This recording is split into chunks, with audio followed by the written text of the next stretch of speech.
Student आज से पढ़ना क्लास करना मत भूलिएगा, क्योंकि चलने वाला है महाकुंभ। अब महाकुंभ तो खत्म हो चुका है, तो 12th क्लास 12वीं क्लास का जो है, ठीक है, महाकुंभ, ठीक है, महाकुंभ यहाँ से समझ सकते हो।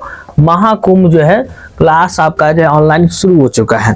इधर बोर्ड पर आप ध्यान दीजिएगा, लिखा हुआ है महाकुंभ 12th का न्यू बैच स्टार्ट होने वाला है। तो आप लोग टेंशन नहीं लेना है, क्लास रोज रेगुलरली अटेंड करना है। तो हम लोग आज जो टॉपिक पढ़ने वाले हैं वह है भूगोल। भूगोल के बारे में, किस चीज के बारे में हम लोग बच्चे, भूगोल के बारे में। भूगोल क्या होता है, किसे कहते हैं, उसके बारे में हम लोग जारी अध्ययन करेंगे। ठीक है, तो गोल भू मतलब होता है भूमि, गोल भूमि के बारे में अध्ययन करना है, क्या कहलाता है, भूगोल कहलाता है।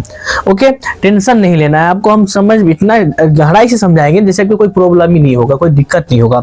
इनके जो है ना प्रयोग, जो पहला भूगोल भाषा का जो प्रयोग किए थे वो कौन किए थे, इरोस्थानिज ने किया था। बिल्कुल सही जवाब, बिल्कुल राइट आप बोले हैं, इरोस्थानिज ने ही किया था इन्होंने। अब हम लोग समझेंगे भूगोल। भूगोल जो है ना समाज विज्ञान की वह शाखा है जिसमें पृथ्वी के स्वरूप और प्राकृतिक संबंधित संसाधनों का जो है अध्ययन किया जाता है मानव के द्वारा, वही कहलाता है भूगोल। जिसमें हम लोग क्या करते हैं कि मैदान के बारे में, नहर के बारे में, ठीक है, जल के बारे में, मृदा के बारे में, इन सभी के बारे में हम लोग क्या करते हैं, अध्ययन करते हैं। यहाँ पर उदाहरण आपको अलग अलग लिखा होगा। ओके, भूगोल का जो जनक है, भूगोल का जो जनक है किसे माना जाता है, तो याद रखिएगा, भूलना नहीं है आपको, हिकेटियस को कहा जाता है। वही हिकेटियस जो है यूनानी विद्वान है और उन्होंने, याद रखिएगा भूगोल के जनक के बारे में, इन्होंने मानचित्र का जो है खोज किया है। पृथ्वी का जो वर्णन जो है मानचित्र पर जो दर्शाया है वो कौन है, याद रखिएगा, हिकेटियस है। चलिए इधर ध्यान देना है आपको। अब भूगोल तो आपको समझ में आ गया होगा, कोई प्रॉब्लम नहीं होगा, हम समझ सकते हैं। भूगोल के जो है ना दो शाखा होते हैं, दो प्रकार होते हैं, एक है भौतिक भूगोल, दूसरा है मानव भूगोल। तो भौतिक भूगोल क्या होता है और मानव भूगोल क्या होता है, उनके बारे में हम लोग क्या करेंगे। ज्योग्राफी जो बना हुआ इधर देखिएगा, ज्योग्राफी, ठीक है, तो ज्योग्राफी में दो जो है वर्ड है, ठीक है, एक है जियो, एक है ग्राफिया। तो जियोग्राफिया तो ग्रीक भाषा शब्द से बना हुआ है। जियो मतलब क्या होता है, पृथ्वी होता है। ग्राफिया का मतलब होता है वर्णन करना, मतलब पृथ्वी के बारे में हम लोग जो वर्णन करते हैं वही जियोग्राफी कहलाता है। ठीक है, टेंशन नहीं लेना है आपको, अटेंड करना क्लास, बस अटेंड कीजिए, कोई दिक्कत नहीं होगा। कहीं पर कोई दिक्कत हो तो पूछा है भौतिक भूगोल, ठीक है, पहला है कौन, भूगोल, भौतिक।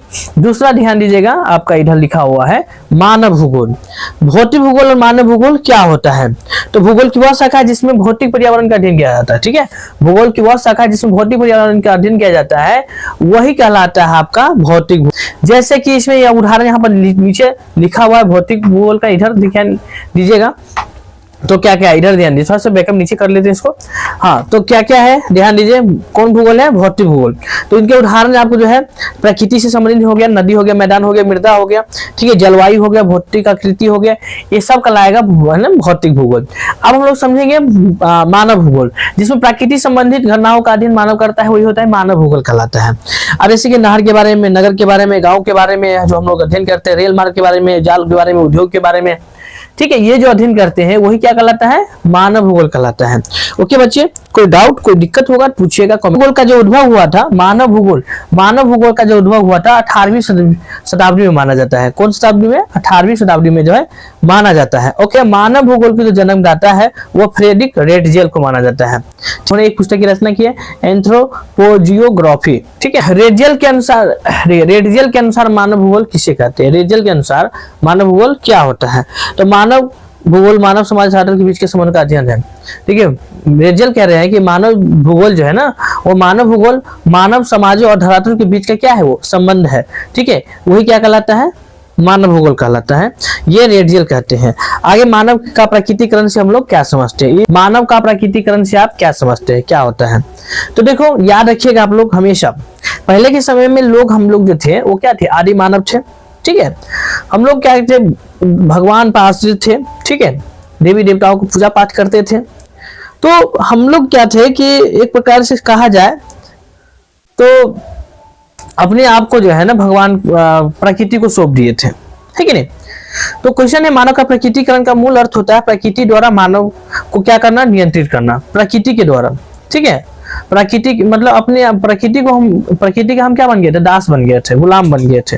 ठीक है, मानव के प्राकृतिक रन में प्रौद्योगिकी का जो स्तर था वो काफी ज्यादा निम्न था, नीचा था, और मानव समाज का विकास जो क्या था, एकदम आदिम हो गया था। तो ये सब आप याद रखिएगा, ठीक है। अगला क्वेश्चन जो आपको बनता है, प्रकृति का मानवीकरण से आप क्या समझते हैं? मानवीकरण से आप क्या समझते हैं?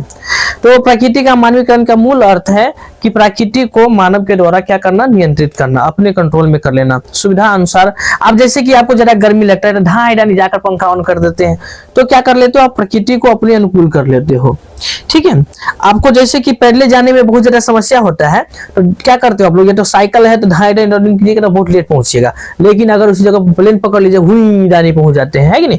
तो उस स्थिति में प्रकृति का क्या हो जाता है, मानवीकरण हो जाता है ना। मतलब प्रकृति पर क्या करता है, अपना आधिपत्य अपने नियंत्रण में कर लेता है मानव, ठीक है ना। इसमें तो इसमें जो है प्रौद्योगिकी का स्तर जो है ना, टेक्नोलॉजी जो होता है काफी उच्च हो गया है, ठीक है, प्रकृति का मानवीकरण में। और इसमें स्पष्ट हम लिख दिए हैं, जैसे कि आप हम गर्मी, जब जरा गर्मी लगता है तो गर्मी लगने पर मानव द्वारा एसी कूलर चलाना, ये सब।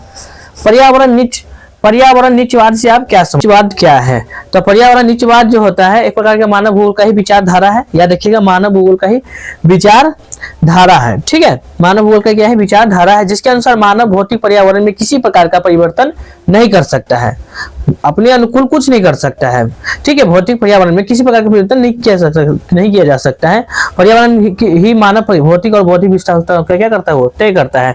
पर्यावरण के अनुकूल हम लोग चलते हैं पर्यावरण नीचवाद में। पर्यावरण जो है नीचवाद में क्या होता है कि लोग प्रकृति के अनुकूल हो जाते हैं, उन पर प्रकृति का अधिकार होता है, ठीक है। ज्यादा बारिश हो रहा है तो लोग सब देखिएगा गाछी बीच में लुका जाते थे पहले के समय में, आदिम मानव के समय में। अब है मानव भूगोल के कुछ क्षेत्रों का नाम बताइए, मानव भूगोल के कुछ क्षेत्रों का नाम लिखिए, बहुत इंपॉर्टेंट है क्वेश्चन, याद रखिएगा आप लोग। मानव भूगोल के जो है क्षेत्र जो है निम्नलिखित है।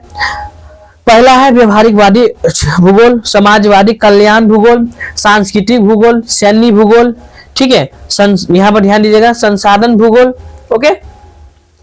इधर नीचे कृषि भूगोल, उद्योग भूगोल, ठीक।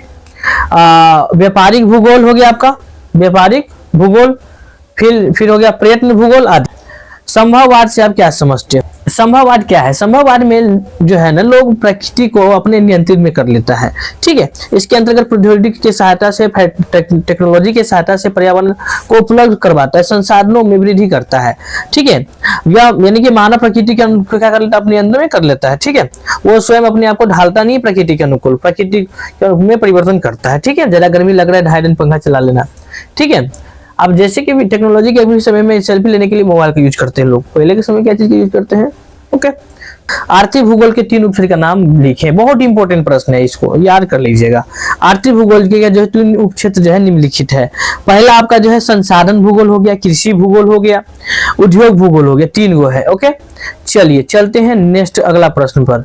नवनिचवाद से आप क्या समझते हैं? तो नवनिचवाद क्या होता है, देखो निचवाद और संभववाद के बीच के जो मार्ग होता है, बीच के जो धारा, बीच के रास्ता जो होता है, जिसमें दोनों प्रकार की व्यवस्था पाई जाती है, वही क्या कहलाता है, नवनिचवाद कहलाता है, ठीक है। इनके अनुसार जो है मानव न तो प्रकृति का दास होता है, नहीं मानव का प्रकृति पर पूर्ण रूप से अधिपत्य होता है या नियंत्रित रहता है। मानव प्रकृति के नियमों का अनुपालन करते हुए भी प्रकृति का जो है विजय पा सकता है, ऐसा किया जा सकता है, आपको स्पष्ट यहाँ पर लिखा हुआ है। चलिए ध्यान दीजिए, जैसे कि आदि मानव की खेती नहीं जानता था, जिसके कारण भूखे रहते थे पहले के समय में। इसके विपरीत वर्तमान में अत्यधिक गहन कृषि से पर्यावरण क्या हो गया, प्रदूषित होने लगा है। इसके समाधान के लिए जैविक कृषि है, जो एक नवनिश्चित संकल्पना। अमूल्यवादी विचारधारा से आप क्या समझते हैं? अमूल्यवादी विचारधारा क्या होता है? तो इस प्रकार की विचारधारा में देखिए, निर्धनता के कारण, गरीबी के कारण बंधन, सामाजिक असमता की व्याख्या के लिए कार्ल मार्क्स का सिद्धांत का उपयोग किया है, जिसमें निर्धनता के समाधान के लिए हिंसा की बात की गई है। अब है मानवतावाद क्या होता है? 12 का भूगोल बहुत इंपॉर्टेंट सब है, इतना भी क्वेश्चन एग्जाम में मिलेगा।